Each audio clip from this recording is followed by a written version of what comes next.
안녕하세요. 사회보험법을 강의하게 될 이재진입니다.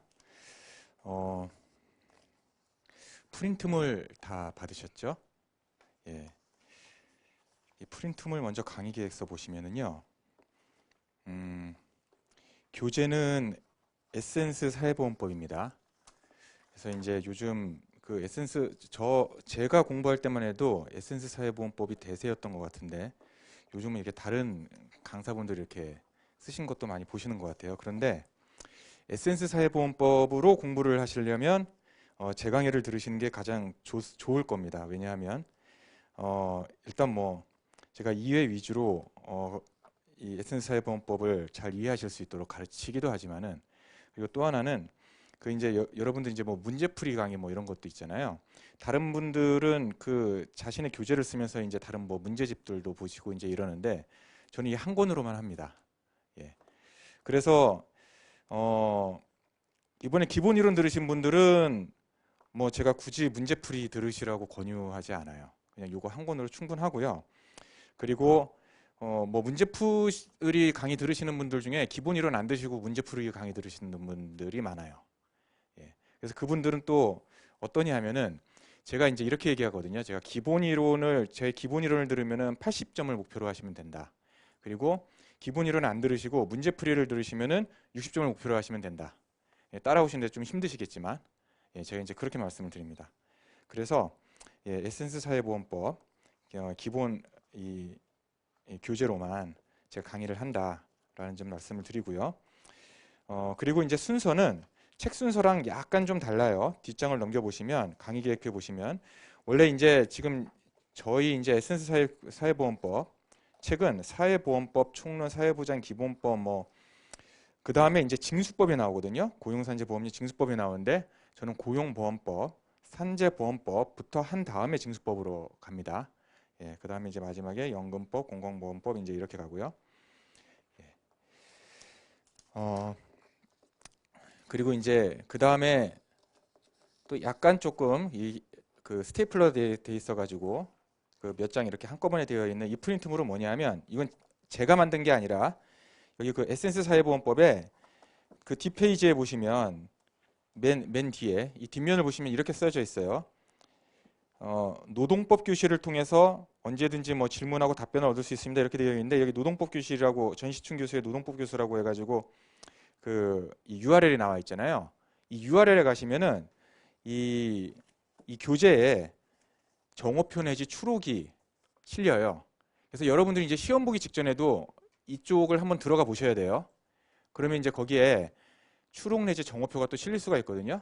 예컨대 이제 시험 보기 전에 갑자기 뭔가가 개정이 돼가지고 이제 그게 추가적으로 이제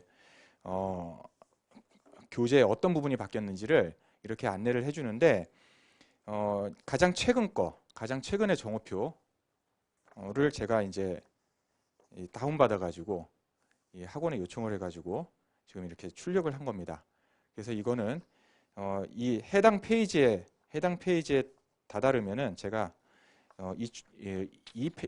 그 프린트물을 가지고서 여러분한테 어떤 게 바뀌었는지 그리고 어떤 걸 보셔야 되는지 말씀을 드릴 거예요. 그런데 이제 약간 아쉬운 거는 제가 이 정오표를 봤더니 이 정오표에서마저도 약간 좀 또 틀린 게 좀 있어요. 그래서 그것도 이제 제가 강의 중에 말씀드릴게요. 예. 자, 그 다음에 이제 뭐 사대보험 적용 및 적용 제외 대상 요약 이거는 이제 이거 역시도 고용보험법, 산재보험법 등 각 법의 그 적용 대상 그리고 적용 제외 대상 제가 설명드릴 때 이 프린트물로 표를 참고해 갖고 설명을 드리도록 하겠습니다. 자, 그러면은 강의를 좀 시작해 보겠습니다. 여러분들이 이제 공부하러 오신 과목이 뭐 사회보험법입니다. 사회보험법은 의미가 어떻게 되냐면은 사회적 위험을 보험의 방식으로 해결하고자 하는 그러한 사회보장 제도예요. 그래서 여러분 그 교재 페이지 4페이지에 보면은 사회보장에 의의해 가지고 2번 용어의 정의 나오는데 거기에 보면은 그 용어의 정의 가로 2번에 보면 사회보험이란 국민에게 발생하는 사회적 위험을 보험의 방식으로 대처함으로써 이렇게 되어 있어요. 이 사회적 위험과 보험의 방식 이게 이제 키워드인데 그럼 사회적 위험이란 뭐냐? 그 위에 보시면은 가로 1번에 사회보장이란 출산, 양육, 실업, 노령, 장애, 질병, 빈곤 및 사망 등의 사회적 위험 이렇게 되어 있어요. 그러니까 사회적 위험이란 출산, 양육, 실업, 노령, 장애, 질병, 빈곤 및 사망 등이에요. 예. 이게 뭐 시험으로 나오진 않지만은 이 사회적 위험의 종류는 무엇이냐 이렇게 해갖고는 시험에 안 나올 거예요. 그렇지만 이제 사회적 위험이 뭐냐라고 했을 때 이제 이렇게 알아두시면 되는데 이것도 이제 이 저자가 그냥 마음대로 쓴 게 아니라 우리 사회보장기본법 제3조에 나온 이야기를 3조에 나온 문구를 이제 그 원용해서 쓴 겁니다.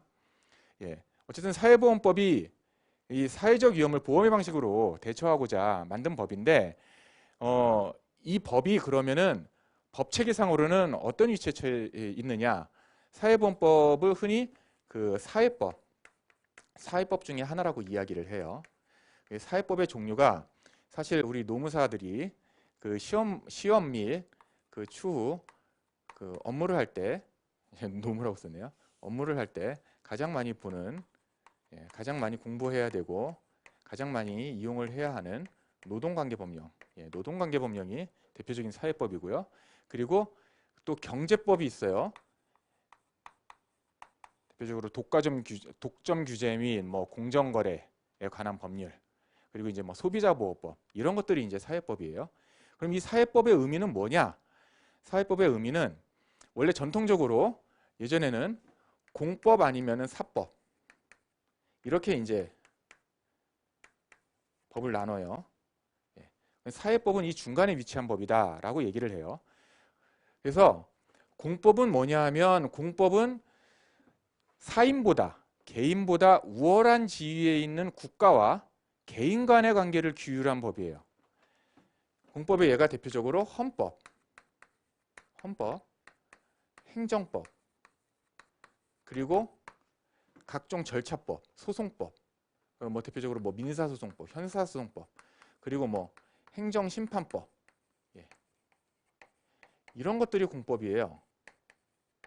어떻게 규율해요? 헌법 같은 경우에 국가가 국민에게 무엇을 해줄 것인지 또는 어떤 걸 보장해 줄 것인지를 규율하고 그리고 국민은 국가에게 어떠한 의무를 지는지 그거를 포괄적으로 규율한 법이 헌법이에요. 이 헌법은 그냥 우리가 읽으면 공자왈 맹자왈 당연한 이야기 같지만은 이 헌법에 기초해 가지고 사실 모든 각종 구체적인 법이 정해져요. 대표적으로 사회보장기본법도 헌법의 제34조에 1항에 모든 국민은 인간다운 생활을 할 권리를 가진다. 이 교재 3페이지에 보시면은 사회보장기본법 해갖고 헌법 제34조 나오죠.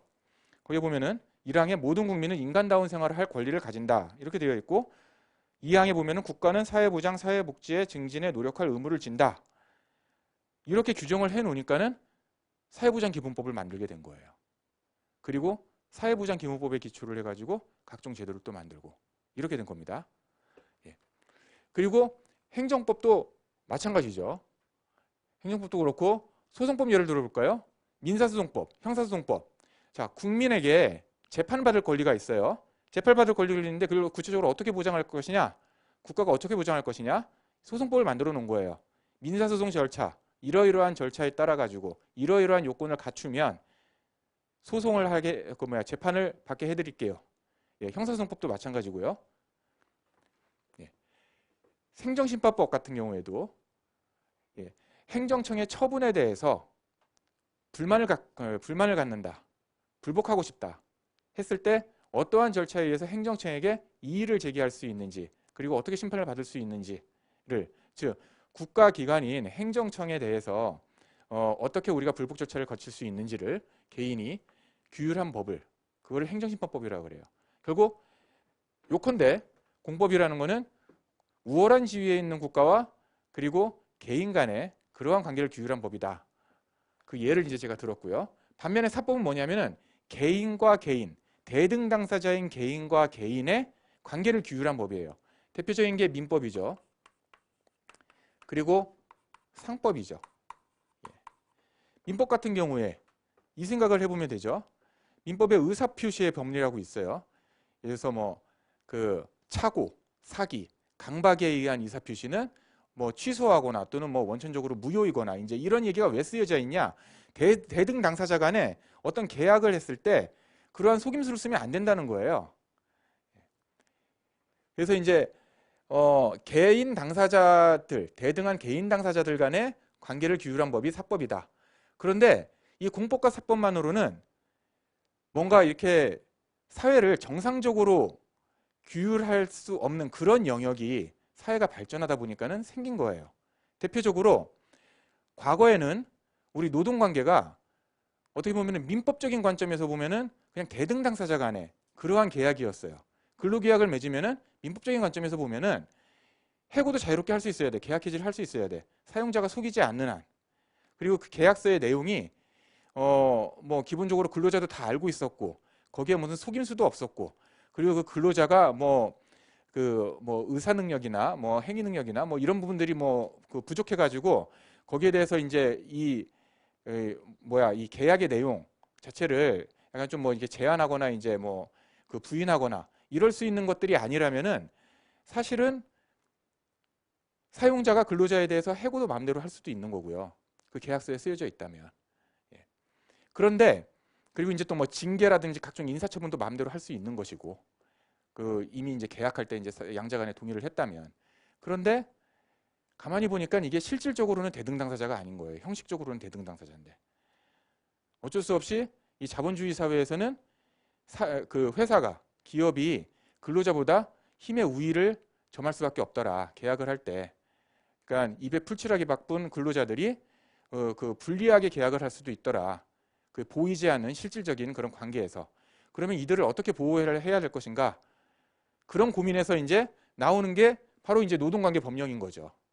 예. 그래서 근로기준법에 해고 제한 법리가 있는 거 아닙니까? 근로기준법 제23조에 보면은 해고를 할 때 정당한 이유가 있어야 되고 그리고 또 이제 해고 금지 기간도 있고 그런 거죠. 그 해고뿐만 아니라 뭐 징계라든지 각종 인사처분에 대해서도 마찬가지로 그 정당한 이유를 요구를 하고요. 예, 근로기준법에서.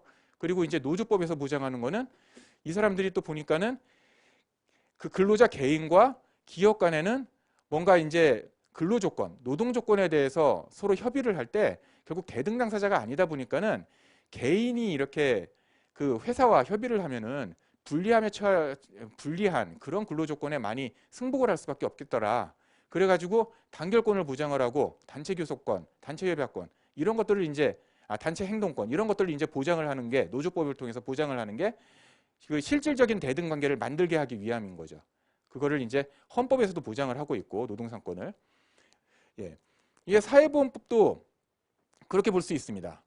그러니까 과거에 이 사회적 위험이라는 거 조금 전에 저희 함께 봤던 그 사회적 위험이라는 게 과거에는 개인적인 위험이었어요. 이게 사회에서 우리 사회가 책임져야 될 위험이야? 이렇게 인식을 하지 않았어요. 않았는데 사회가 발전하면서 보니까 이 개인적인 위험이라고 그냥 방치를 했다가는 사회의 안정에 이제 위협이 되는 거예요.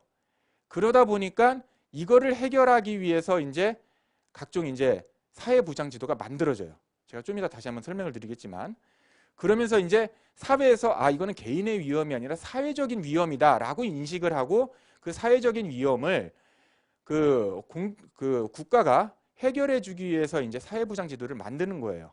그러면서 이제 만들어지는 법이 사회보험법이죠. 대표적으로 고용보험법 같은 경우에 개인이 실업을 이직을 해서 이제 실업 상태다. 이게 민법적인 그 사고방식에 의하면은 뭐 개인이 알아서 해야지. 이제 이렇게 끝나는 거예요. 예. 그런데 이 실업을 가만히 놔두면 어떻게 돼요? 요즘도 이제 정권이 갑자기 지지율이 막 떨어지면 어떤 경우에 그래요? 경제 상황이 안 좋고 특히 이제 실업률이 높아지고 이제 이러면은 사회 불안이 야기되죠. 예. 그렇기 때문에 이제 이걸 사회적 위험으로 인식을 하고 고용보험법을 이제 그 고용보험법 등의 정책을 통해 가지고 그걸 이제 해결을 하기 위한 노력을 하는 거죠, 국가가. 산재보험도 마찬가지입니다. 산재보험이 사실 4대 보험 중에 역사적으로 가장 먼저 생길 뻔했던 게 원래는 산재보험이에요. 이따 설명드리겠지만 비스마르크가 원래 제일 먼저 만들려고 했던 게 재해보험이었어요. 재해보상보험. 그런데 그게 왜 그렇게 처음에 사회적 위험으로 인식이 됐냐면은 이걸 그대로 방치하니까 근로자들이 작업장에서 막 죽어나가고 이러는데 이거에 대한 불만이 상당한 거예요. 그래가지고 이제 공산주의, 그리고 이제 사회민주주의, 최소한 사회민주주의, 공산주의가 아주 엄청난 세력을 이제 얻게 되고 이제 확장을 하게 되고 이제 이렇게 되니까는 그거를 이제 이 자본주의 체계 안에서 해결을 하기 위해서 그 재해보상보험, 산재보험 이걸 이제 만든 겁니다. 그렇게 이제 기존의 민법적 관계 또는 공법적 관계만으로는 해결할 수 없는 그런 것들을 이제 해결하기 위한 것들이 사회법이다. 경제법도 마찬가지죠. 경제법도 상법적인 그 상식으로 봤을 때는 자유로운 경쟁을 하도록 놔둬. 그리고 이제 그 중에서 뭐 1등 또는 2등이 독점 내지 과점의 지위를 누리고서 결국 승자 독식의 원칙에 의한다면은 그냥 그들이 자유롭게 그냥 그 경제 활동을 하도록 놔둘 수도 있는 거죠. 그런데 독과점의 폐해가 또 있는 거죠. 그냥 이렇게 자유를 보장을 해줬더니 독점 내지 과점이 된 상태에서는 품질은 점점 안 올라가는데 가격만 올린다거나 이런 식의 이제 횡포를 부리는 거죠. 이거 막아야 되겠네 하면서 이제 뭐 독과점 규제를 하게 되는 거고, 예, 공정거래도 역시 마찬가지로 몇몇 큰 기업들이 자신의 이제 계열사 내지 뭐 가족회사 이런 쪽이랑만 이제 거래를 하고 그런 이제 불공정 거래를 통해 가지고 말하자면 자유시장 체제, 다른 기업들도 이제 함께 자유롭게 대등하게 경쟁을 할 수 있는 이제 어떤 그런 질서를 이제 파괴를 할 수 있으니까는 만드는 게 이제 공정거래법인 거예요. 어쨌든 이러한 위치에서 우리 사회보험법이 위치해 있다. 그리고 이제 여러분들이 공부를 하시는 게 사회보험법 그리고 이제 1차, 2차 모두 같이 공부하신 게 노동관계법령, 대표적으로 근로기준법, 그리고 노조법, 그리고 이제 행정심판법, 그리고 소송법 중에서도 이제 행정소송법 이거 이제 2차에서 공부를 하시죠. 그리고 민사소송법 같은 경우에 이제 선택을 하신 분도 2차에서 공부하시고, 그리고 이제 사법 중에서는 민법을 공부를 하세요. 이게 결국은 다 여러분들이 노무사 그 업무를 하시는데 할 수밖에 없어요. 이제 여러분들이 나중에 다 느끼시겠지만은. 그런데 이제 우리가 1차 과목 중에 사회보험법을 사실은 1차를 통과하는 데 의의를 두고 뭐 이제 그냥 빠른 시간 내에 이해 없이 이제 두 문자 외우고 겨우겨우 60점 넘기고 이제 이렇게 하게 되면은 나중에 이제 시험에 붙으시더라도 이 사회보험법 어떡하지? 이제 이러한 이제 고민에 처하게 돼요. 그래서 이번 강의가 단순히 이제 1차 과목을 통과할 뿐만 아니라 나중에 이해를 바탕으로 여러분들이 이제 실무에서도 그 사회보험법에 대해서 두려움을 갖지 않고 그 노무사로서의 이제 충분한 지식과 소양을 가지고서 이렇게 그 사회보험과 관련된 문제에 대해서 이렇게 자문을 해주시고 그리고 이제 문제를 해결할 수 있는 그러한 이제 노무사가 되시기를 바라겠습니다. 자, 그래서 이제 여러분들 이렇게 이제 제가 이제 필기를 하는데 여러분들이 막 필기하는 거를 필기할 당시에 그 설명 안 들으시고 막 이렇게 적으실 필요는 없으시고요. 필요하다 하시면은 나중에 이제 제가 다 판서를 한 다음에 다 핸드폰이 있으시잖아요. 뭐 그걸로 이제 찍으시거나 또는 이제 우리 복습 동영상 있죠. 복습 동영상 이제 보시다가 이제 딱 이제 그 부분을 이렇게 화면 캡처해가지고 이렇게 보시면 되니까는 요즘 굳이 필기하지 마세요. 예. 그러면은 이제 우리 사회보장 체계를 한번 보시죠. 제가 좀 전에 말씀드렸지만 이제 헌법의 제 34조에 명시가 되어 있어요. 1항과 2항에 국가가 국민들에게 인간다운 생활을 할 권리를 보장하기 위해서 어떻게 해야 될 것인지를 사회보장 기본권을 이제 헌법 제 34조에 이제 명시를 하고 있어요. 그리고 이제 그에 따라서 이제 만들어진 법이 사회보장 기본법이에요. 우리나라 사회보장 제도의 가장 이제 기초가 되는 법이죠. 이 사회보장 기본법에 따라서 크게 이제 우리나라의 사회보장 제도를 세 가지로 나눌 수가 있어요. 사회보험, 공공부조, 사회서비스. 세 개로 나눠요. 자, 우리가 공부하는 게 그 중에서도 이거죠, 이거. 요거 공부하고 그리고 이제 요거를 이제 집중적으로 공부를 하죠. 이게 사회보험의 종류가 고용보험, 그리고 산재보험, 그리고 고용산재징수법. 이 징수법은 고용보험과 산재보험에 대해서만 징수하는 내용을 따로 이제 추출해 가지고 만든 법이 징수법이에요. 고용산재징수법이에요. 그리고 건강보험, 국민연금. 이렇게 있어요. 여러분들이 이제 관심을 가지시는 게 그 각 그 챕터별로 그 문제가 어떻게 출제되는지.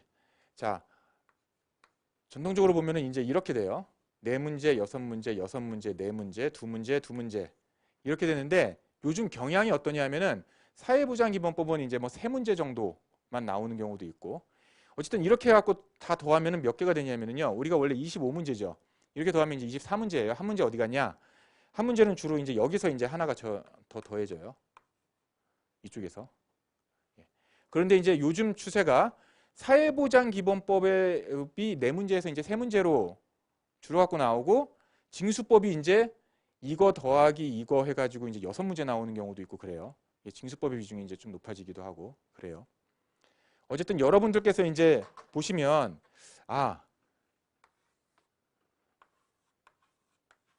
요거 하면 약간 좀 계산이 되겠다.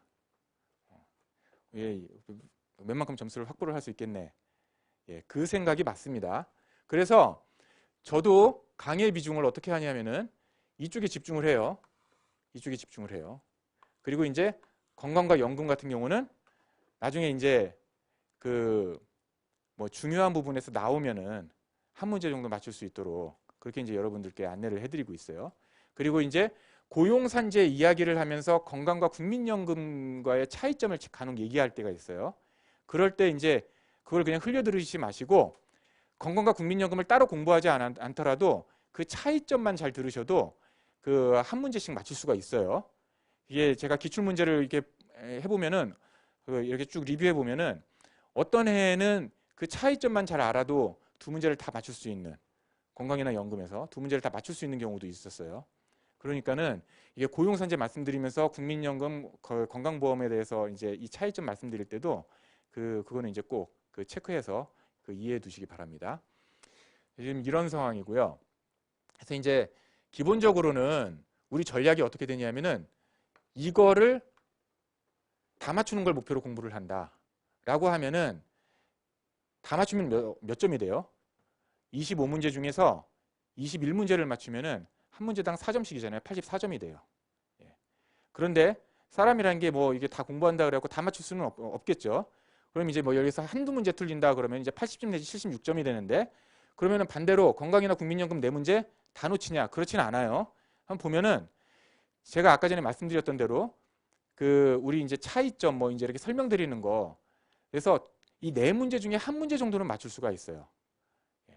제가 차이점 설명드린 고용산재와의 그 건강국민연금 간의 차이점 말씀드린 데서 4문제 중에 한 문제 정도는 나와요. 그리고 이제 또 3문제 중에 한 문제를 찍어서 맞춘다라고 그러면은 여기서 이제 뭐 한두 문제 틀리더라도 여기서 이제 보충이 되는 거예요. 그래서 80점 내지 84점을 맞출 수가 있다. 이해되셨죠? 예, 그렇게 됩니다.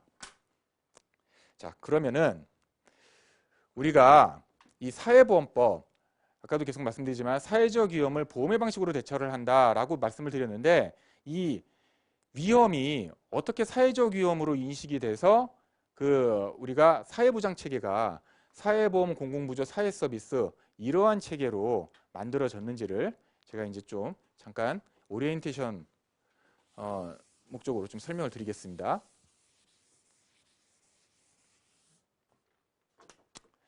혹시나 이제 강의 들으시는 분 중에서 이미 뭐 유튜브나 이런 걸 통해 가지고 제가 이거 이제 설명드리는 거를 이제 들으신 분이 계신지 모르겠는데 우리 제가 항상 이거 설명드릴 때 1500년대부터 시작을 하죠. 1500년대.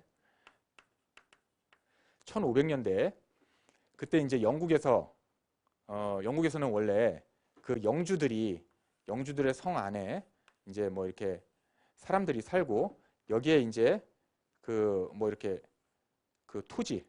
토지가 있으면은 여기서 이제 소작농들이 농사를 하면서 살아요. 예.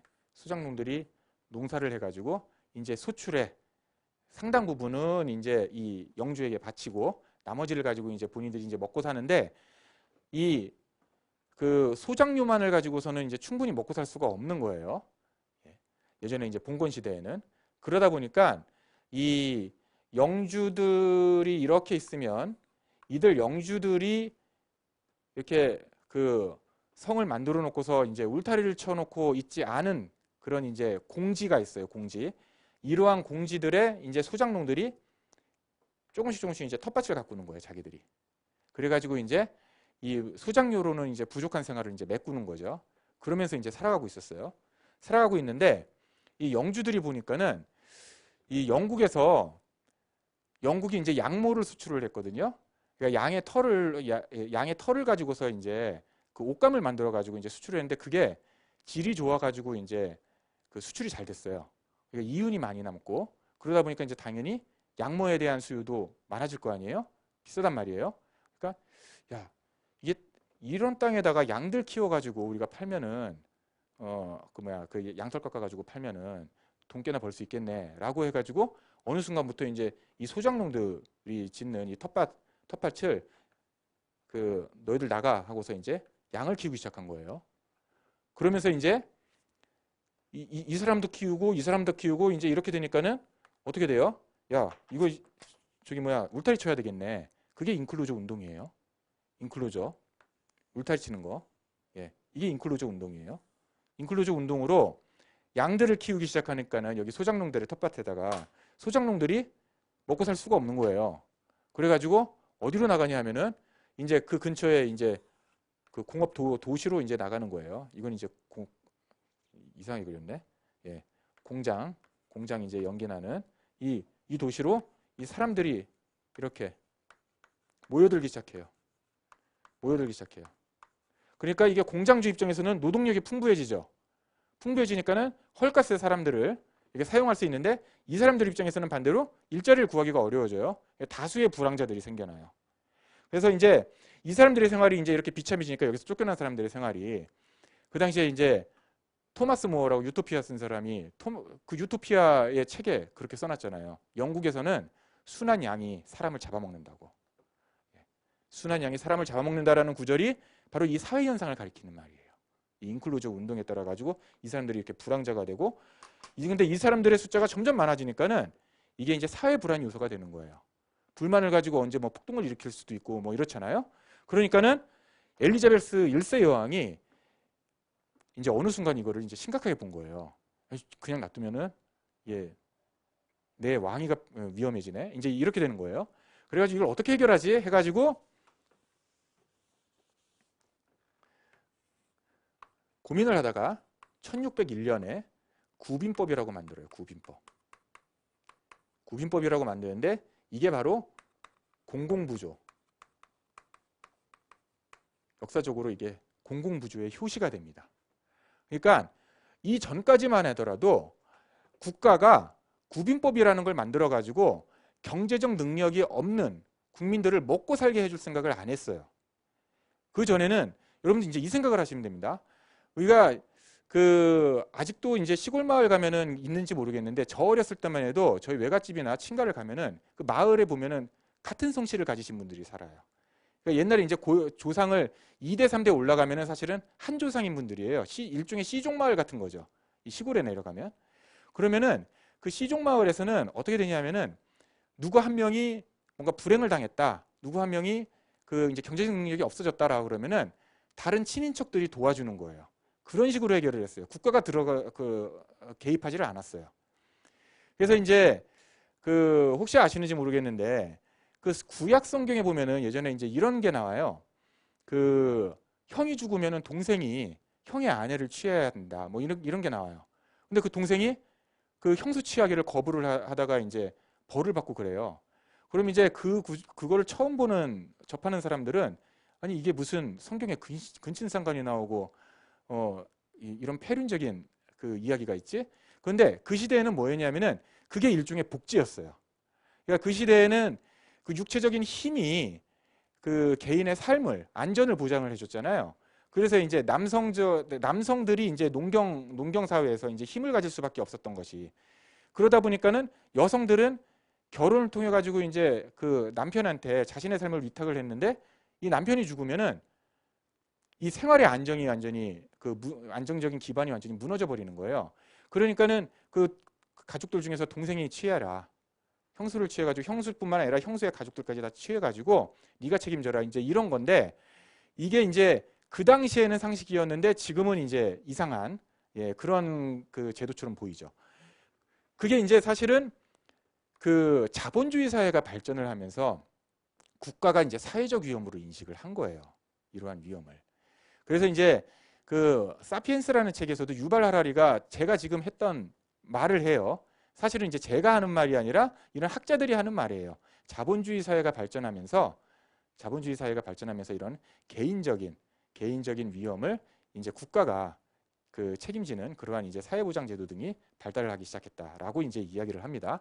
그래서 이제 국민법이 이제 그런 효시가 되고, 두 번째로는 1700년대 중반부터 1800년도로 넘어가면서 우리 와트의 증기기관을 위시해 가지고 이제 산업혁명이 이제 시작이 되죠. 그래서 이제 1700년대 후반부터 1800년대로 넘어오면서 이제 산업혁명이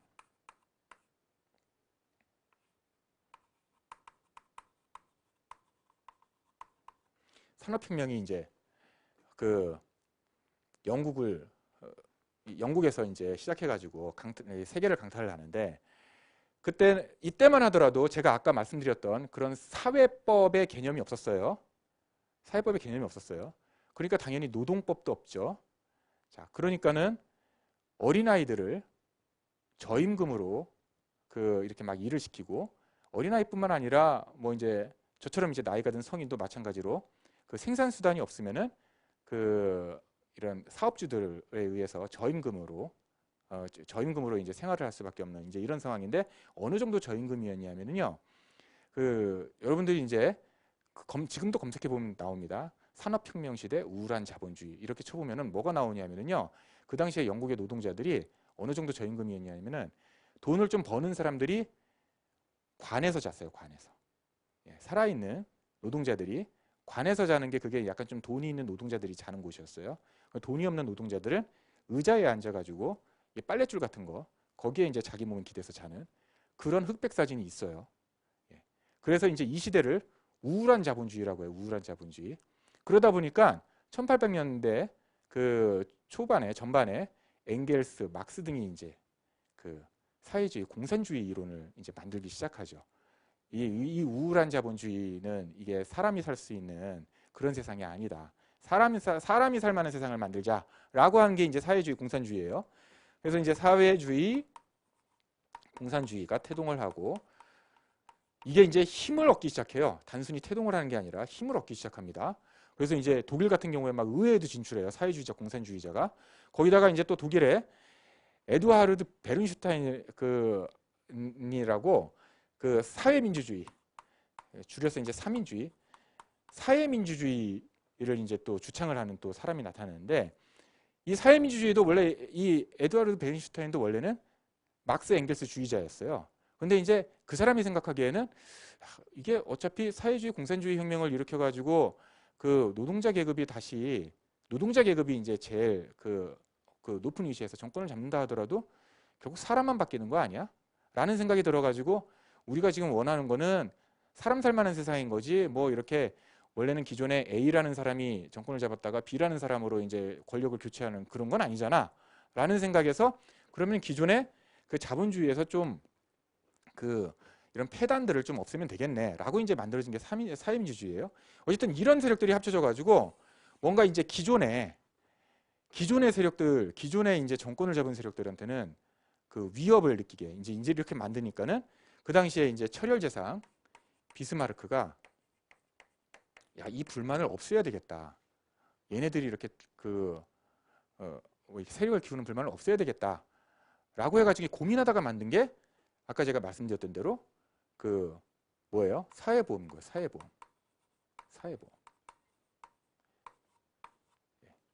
처음에는 재해보상을 먼저 생각했어요. 비스마르크가. 왜냐하면 작업장에서 노동자들이 다치고 죽고 이거를 이제 회사는 나몰라라고 신경 안 쓰고 하니까는 그거에 따른 불만이 엄청난 거예요. 요즘도 그렇지 않습니까? 요즘에도 우리가 뭐 작업장에서 어떤 근로자분이 출근을 했는데 퇴근을 못했습니다. 뭐 이런 게 뉴스에 나오면은 우리 일반적인 사람이라면은 나도 모르게 이제 서글프고 뭐 이렇게 알 수 없는 그런 분노가 이렇게 생기고 막 이러잖아요. 그런 게 이제 이때는 더 했으니까 예, 더했으니까. 그래서 이제 그 문제를 해결하기 위해서 원래는 이제 재해 보상을 이제 먼저 이제 주창을 했는데, 그거는 이제 또 기존의 기득권 세력들이 워낙 반대를 해가지고 이제 처음 시작한 거는 건강보험이고, 그 다음에 이제 재해보상보험하고 이제 이런 식으로 해가지고 이제 사회보험을 점점 정착시켜 나갔어요. 자, 이렇게 이제 어쨌든 그 자본주의의 모순을 조금씩 해결하려는 노력을 했는데, 그럼에도 불구하고 이제 1917년에 이제 1917년에 그 러시아에서 볼셰비키 혁명이 발생하죠. 볼셰비키 혁명. 예. 러시아에서 볼셰비키 혁명이 발생을 하니까 이게 그 러시아가 이렇게 있고요. 구소련이죠. 소련이 이렇게 있으면은 여기에 이제 동구권들이 있어요. 뭐 폴란드라든가, 예, 이런 동구권들이 있고, 서구 유럽에서 가장 이 동구권과 이렇게 가까운 곳이 바로 어디냐면 독일이에요. 독일. 예, 독일. 이 당시에 독일은 어떤 공화국이 있었냐면 그 바이마르 공화국이 있었어요. 바이마르 공화국, 독일 땅에 바이마르 공화국이 있었어요. 이 바이마르 공화국에서 이 볼셰비키 혁명이 러시아에서부터 시작돼 가지고 이쪽으로도 막 혁명의 물결이 막 이렇게 들이닥치려고 하니까, 비스마르크도 원래 아까 그 사회보험을 만든 비스마르크도 이제 그 독일이었죠. 독일. 예. 독일에서 야, 이거 사회보험만으로 안 되겠네. 우리도 이게 혁명의 물결에 이렇게 휩싸일 수 있겠다. 이걸 어떻게 해결하지? 라고 하다가 이제 바이마르 헌법이라는 걸 만들어요. 바이마르 헌법. 바이마르 헌법을 누가 기초했냐면요, 막스 베버라고, 사상적으로는 칼 막스와 정반대의 위치에 있는 막스 베버. 예. 갑자기 그분이 쓴 저서명이 기억이 안 나는데 유명한 분이죠. 막스 베버. 이분이 바이마르 헌법을 만들어요. 근데 바이마르 헌법에서 어떤 주목할 만한 그런 내용이 생기냐면은 1919년인가 18년인가 이제 바이마르 헌법, 바로 생존권적 기본권, 사회권적 기본권 얘기가 나와요. 이때 처음으로. 생존권적 기본권 또는 사회권적 기본권이라고 하는데, 이게 이제 처음에 나와요. 1918년인지 19년인지 정확히 제가 지금 기억이 안 나는데, 예. 이제 1919년이에요. 1919년. 예, 바이마르 헌법. 자, 이게 어떤 의미가 있냐면요, 생존권적 기본권, 사회권적 기본권이라는 개념이 있기 전에는 원래 자유권적 기본권만 있었어요. 그러니까 국가가 국민을 터치하지 않는 거. 그게 기본권. 그게 기본권이에요. 함부로 터치하지 마. 그런데 생존권적 기본권 내지 사회권적 기본권은 뭐냐면은 국가가 개입을 해가지고 뭔가를 해줘야 되는 거예요. 아까 계속해서 말씀드리는 그 사회보장제도가 바로 그거죠. 사회보장제도가 국가가 개입을 해가지고 국민의 문제를 해결하려고 이제 노력을 하잖아요. 세금을 써가면서. 그게 이제 사회권적 기본권, 생존권적 기본권인데, 이 개념이 이때 생긴 거예요. 바이마르 헌법에서 이제 처음 나타난 거예요. 이런 식으로 계속해서 그 자본주의의 모순을 뭔가 좀 해결하려고 노력을 했음에도 불구하고 1929년에 세계 대공황이 발생을 해요. 대공황을 발생을 하니까 30년대에 들어가가지고 1930년대에 들어가가지고 그 미국에서는 루즈벨트 대통령이 뉴딜 정책을 써가지고 이제 대공황 문제를 좀 해결을 하려고 그러죠.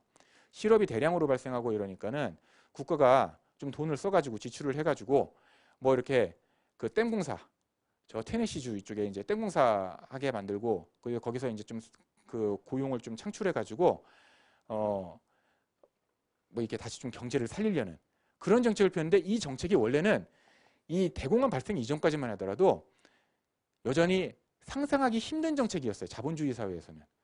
국가가 시장에 개입하면 안 되거든요. 근데 국가가 돈을 써가지고 고용을 창출해? 이게 말이 안 된다. 그래서 사실은 이 뉴딜 정책 당시에서도 미국의 당시에 이제 대법관들이 그 공화당, 뉴딜 정책을 사용한 루즈벨트는 민주당이잖아요. 공화당 쪽에 있는 그러한 사람들은 이렇게 그 아주 그 기본적인 그 자본주의를 신봉하는 사람들이란 말이에요. 이 공화당이 지지하는 쪽에 그 대법관들이 많았대요. 그래서 뭔가 이렇게 그 저기 루즈벨트 대통령이 쓰는 정책에 대해서 뭔가 위헌 소송 이런 게 나오면은 전부 위헌 막 이제 처음에 막 이렇게 때리고 그랬대요. 판결을.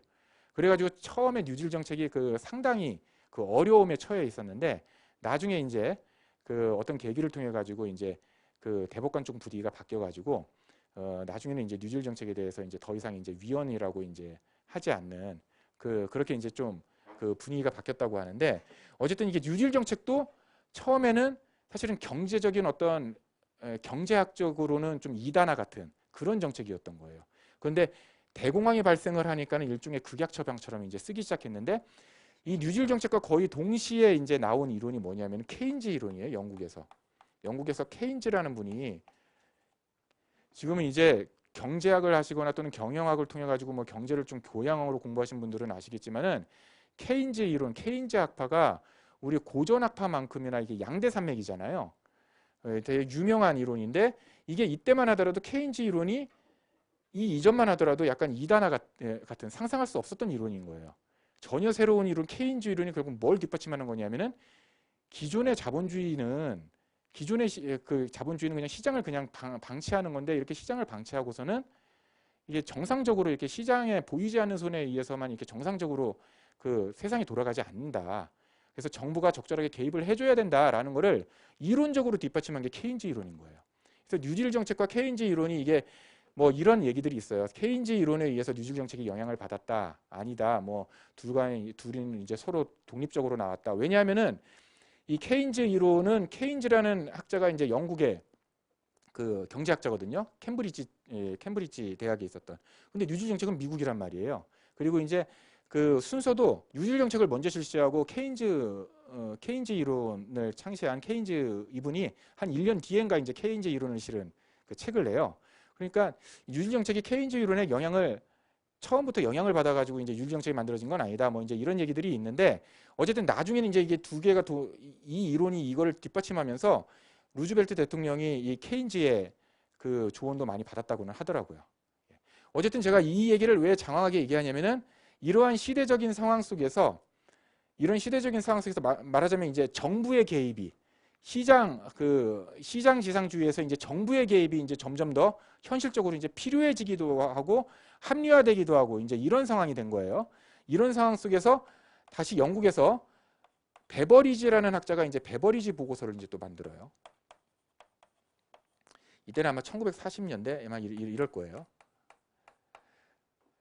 이쪽도 영국이고 이쪽도 영국이고. 그런데 케인즈나 베버리지나 둘 다 재밌는 게 이분들이 원래는 그 철저한 이제 시장 지상주의자였어요. 원래는 보수적인 경제학자였는데 세계 정세가 이렇게 대공황 발생하고 정부의 개입의 필요성이 느껴지다 보니까는 이제 본인들의 이제 입장과 이론을 수정을 한 거예요. 그래가지고 이제 그 당시에는 가히 혁명적인 이론을 케인즈가 먼저 발표를 하고 그 다음에 이제 이 베버리지라는 분도 이제 학자였는데 그 여러분들 베버리지 보고서라고 그러면은 뭐지? 이렇게 생각하실 분이 많겠는데 요람에서 무덤까지라는 이야기 있죠. 그게 바로 이 보고서에서 나온 얘기예요. 요람에서 무덤까지 국가가 책임져야 된다는 얘기예요. 간단히 말해서. 그래서 이제 이 베버리지 보고서를 바탕으로 해갖고 영국 노동당이 정권을 잡고서 만든 게 대표적으로 뭐냐면은 내셔널 헬스 서비스. 영국은 지금도 마찬가지인데 의료를 국가가 공짜로 해주는 거예요. 물론 이제 우리가 그 영국에 이제 국가가 공짜로 해주는 이 의료가 무조건 좋은 것만은 아니죠. 예, 아시다시피 이제 아파도 뭐 이렇게 나 가서 병원 가서 이제 진료받으려면 뭐 한 달을 기다려야 되고 뭐 이제 이런 폐단은 있는데 어쨌든 이 당시에는 상당히 혁명적인 이제 그 서비스였죠.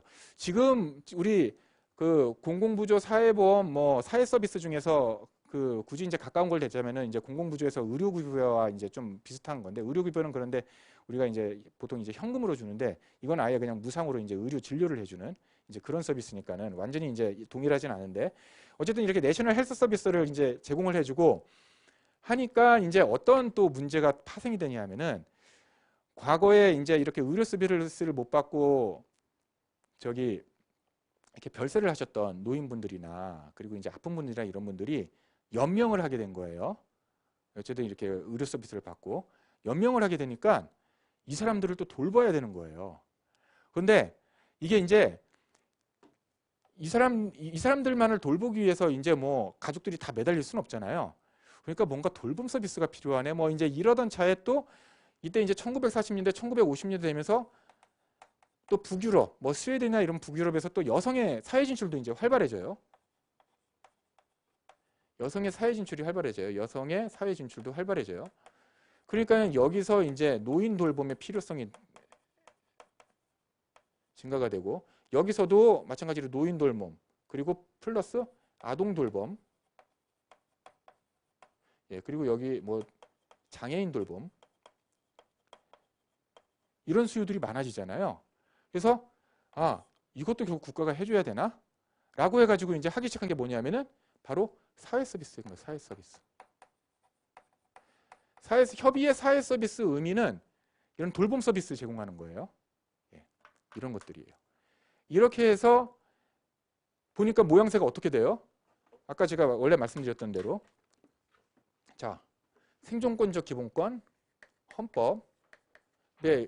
헌법에 따라 가지고 사회보장기본법 헌법 제34조 생존권적 기본권을 보장해야 된다라는 거에 따라 가지고 사회보장기본법 만들어지는 거 이게 바로 이 바이마르 헌법에 의해서 나온 거죠. 그 다음에 이 사회보장기본법에 의해서 사회보험, 공공부조, 사회서비스 이런 사회보장 체계를 국가가 제공을 하고 있는데 이게 사실은 역사적으로 다 이렇게 만들어졌다는 겁니다. 예, 이해되시죠? 여러분들 제가 이게 오리엔테이션에서 이 설명을 드린 건 뭐냐면은 이러한 그 배경 지식 없이 이제 이 공부를 하면은 되게 그 좀 건조해요. 무미건조한데 사실은 이게 역사적으로 유서가 깊고 상당히 의미가 있는 서비스고 요즘도 여러분들이 그 요즘 제일 핫한 뉴스 중에 하나가 뭐예요? 그 국민연금. 예, 국민연금 연금보험료 올려야 된다. 뭐 소득 대체율이 어떻다. 거의 뭐 65세까지 그 보험료를 받아야 된다. 뭐 이런 얘기 나오고 있고. 그리고 뭐 건강보험 같은 경우에도 뭐 기존에 전 정부가 너무 혜택을 늘리는 바람에 뭐 기금이 고갈된다. 뭐 이런 얘기 나오고. 근데 그게 이렇게 따로따로 분리해서 보면은 약간 이제 우리가 저 제도가 어디에서 연원한 거고 그리고 저 제도의 전체적인 체계가 어떻게 된 거고 이거를 이해하기가 힘들잖아요. 그리고 심지어 사회보험을 1차에서 보고서 1차 시험을 합격한 분들도 그 뉴스를 듣고서 그냥 어떤 전체적인 이해 없이 단편적으로만 이제 그 뉴스를 듣고서 그냥 흘리는 경우가 많이 있어요. 근데 이제 이렇게 좀 종합적인 그 이해를 바탕으로 해가지고 우리가 이제 개별적인 뉴스도 접할 때 저게 이제 어떤 의미를 지니고 있는지를 좀 이해를 해야 된다. 왜냐면 우리는 이제 노무사가 될 사람들이니까. 예. 노무사가 될 사람들이고 여러분들이 노무사가 되면은 실제로 그거를 불쑥불쑥 물어요. 사회보험을 저도 지금 이제 그 기업에서 일을 하고 있는데 그 저희 상사분이 외국분이세요.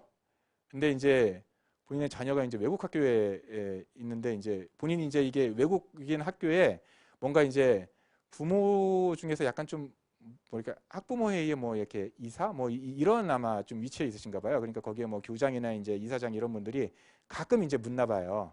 이제 업무 관련성이 있어 보이니까. 저한테 가끔씩 이제 사회보험을 물어요. 근데 제가 만약에 이름은 노무사지만은 사회보험에 대해서 소양이 없으면은 답변을 못할 만한 내용들이 종종 나와요. 예. 이제 실제로 노무사분들도 이제 여러분들이 나중에 이제 노무사 진출하면은 전문 영역들이 이제 조금씩 생겨요. 산재를 전문으로 하는 분, 그리고 이제 기업 자문을 전문으로 하는 분, 노조 쪽을 전문으로 하는 분, 근로자 사건을 전문으로 하는 분, 이렇게 이제 생기는데 어떤 경우에도 사실은 사회보험이 그 보통 이제 메인처럼 이제 여겨지지 않거든요. 그런데 그 가끔씩 이제 사회보험에 대해서 뭔가 자문을 요청한다거나 이랬을 때 당황하지 않으려면은 여러분들이 이제 이런 배경 지식부터 시작해가지고 전반적인 체계를 그 머릿속에 넣어두고 계셔야 돼요. 물론 이제 개별적인 내용들은 사실 좀 자질구레한 내용들이 적지 않고요. 왜냐하면은 이게 우리 노동법과는 다르게 노동법은 주로 이제 법리를 다루잖아요. 그리고 이제 그 법리 얘기들은 보통 이제 큼지막한 얘기들이 많아요. 그렇죠? 우리가 뭐 이게 평균 임금을 줘야 되네 말아야 되네 뭐 이런 얘기들까지는 재밌다고요. 원리를 얘기할 땐 재밌는데 그 안에서 그러면은 평균 임금은 어떻게 계산하네, 통속 임금은 어떻게 계산하네 이렇게 들어가면은 이제 사실은 좀 이런 것까지 해야 돼? 막 약간 좀 이런 느낌이잖아요. 사회보험이 약간 좀 그런 느낌을 주는 과목이에요. 그런데 우리가 이게 1차 공부에만 매몰되다 보면은 너무 이제 거기에만 이제 매몰되다 보면은 결국 공부가 이제 재미가 없어지는 거예요. 그래서 이제 그런 어떤 공부의 재미도 있고 재미 부분도 있고 그리고 이제 또 나중에 이제 여러분들이 이제 실제로 이거를 제대로 이제 논문서가 돼서 쓰시기 위한 뭐 그런 어떤 목적도 있고 해서 제가 이 배경 지식 말씀드렸고 앞으로도 이제 제 강의는 처음에는 체계를 잡아드릴 거예요. 이렇게 그 각 법에 체계를 잡아드려서 여러분들이 이제 그것만 기억하셔도 나중에 이게 사회보험법 개정이 많이 되니까 그 나중에 이제 여러분들이 이제 실무 그 논문서가 되셔갖고 이제 실무가 되셨을 때는 그 이제 체계를 머릿속에 넣어두신 상태에서 이제 바뀐 이제 디테일이라든가 바뀌진 않았지만 이제 예전에 있었던 법이지만 이제 기억이 안 나는 그런 이제 어떤 디테일이라든가 이런 것들이 이제 여러분들이 이제 보시면은 금방 이해하실 수 있도록 그렇게 이제 체계를 잡아드리도록 하겠습니다. 예. 오리엔테이션은 이걸로 마치고요. 잠깐 10분 있다가 그 우리 교재 3페이지부터 그 진행을 하겠습니다. 교재 3페이지 진행하기 전에도 역시 사회보장 기본법과 관련된 체계를 먼저 좀 말씀을 드리고 그렇게 이제 진행을 하겠습니다. 예. 잠깐 쉬시죠.